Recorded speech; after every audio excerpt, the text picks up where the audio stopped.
Borlolo, nakita mo na yung grades mo? Hindi pa, be. Titingnan ko pala ngayon. Ako kasi, be, nakita ko na. Tapos ang baba ng grades ko sa math. 95 lang.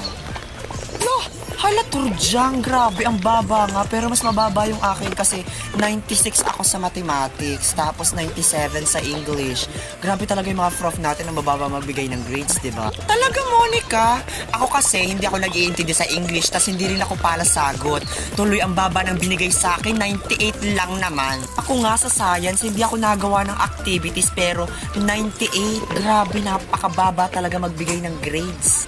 Ako nga 82 lang eh. Ay be, mas matindi yung sa PE ko kasi nga, di ba lagi akong hinihika pag nag-PPE. Ang baba ng binigay sa akin ni sir.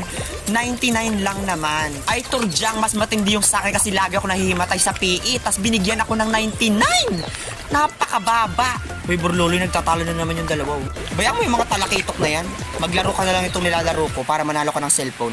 Link on my bio. Tas Turjang, feeling ko ako na ang pinakabobo sa ating lahat kasi napakababa ng total average ko. 97. Oh my God. Feeling ko repeater ako. Ay hindi, Monica. Mas bobo ako sa'yo kasi nga flat 97 yung average ko. Grabe. Feeling ko nga madadrop out ako eh.